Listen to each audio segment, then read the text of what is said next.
former heads of state, to name them: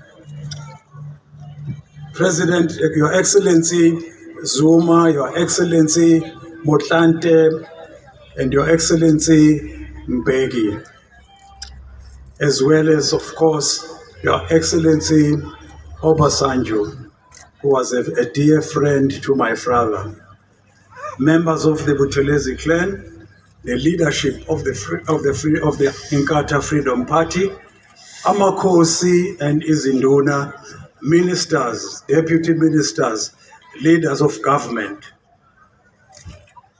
Honorable Nomsa Dube, Premier of the province of KwaZulu-Natal, members of the Royal Welsh Regiment, members of the Diplomatic Corps, and international guests, members of the Zulu Nation, and all who grieve in this sad moment throughout our country and throughout the world.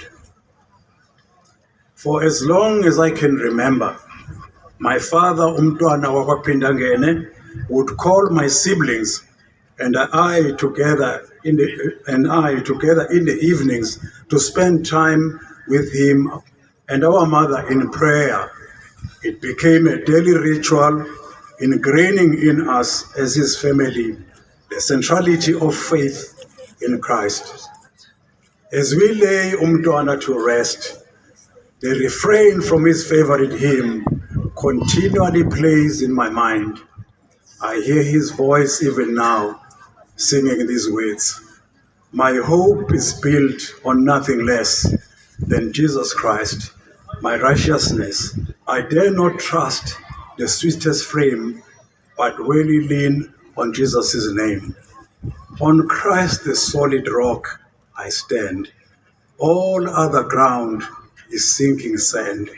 All other ground is sinking sand." As you can imagine, it is difficult to express the depth of our pain as woMntwana's family, the pain that we feel at the strange absence of our father. He was an anchor of our family.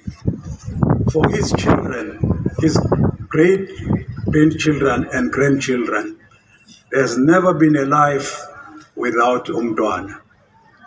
Now we are set adrift. But when our grief subsides, I know that we will find ourselves still on solid ground, because woMntwana taught us well. He taught us to trust in God Almighty and to lean, as he did, entirely on Christ. woMntwana, I think a lot of what we learn, maybe before I proceed with my prepared text, woMntwana, what we learned from him mostly was through observing him. Because as they say, you can beat up the child and shout at the child, but the child just watches what you do and mimic you. So woMntwana, a lot of what we learned was through observing how he conducted his life. Because really, you can never be anything great outside if you are not great in your family. You can be the greatest leader in the world, but if to your children and your wife, or to your husband and your children, they don't rate you high, I think you will never cut it to them. So I think also personally, I've lived a very beautiful life. I'm just mentioning this because for many months, I've spent a lot of time next to my father and just learning by observing him. So when I say a beautiful life, I also am not talking about trappings of luxury. I've just simply spent a beautiful life of everyday learning. That to me gives the measure of the man, and that is his faith, by the way, because I ad-libbed a bit there. For a man can be the greatest orator. I think this instills what I was saying, that a man can be the greatest orator, a renowned leader, and the finest champion of the people. But if he fails as a father and a husband, his life amounts to nothing. By that measure alone, woMntwana wakwaPhindangene was a giant amongst men. To know that he is united with our mother, his beloved wife, Princess Irene Thandekile, and with our grandmother, Princess Magogo kaDinuzulu, who shaped his faith, we are deeply comforted.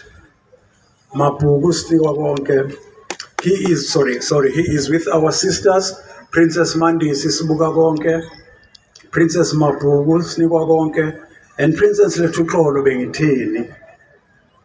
He is with our brothers, Prince Nelisuzulu Benedict and Prince Pumapesheya, Gregory, grandson Kosinati. He is with his father and with our kings and ancestors, with whom he served the nation. He is with countless friends who preceded him into eternity. Most precious of all, he is with the Savior, with his Savior.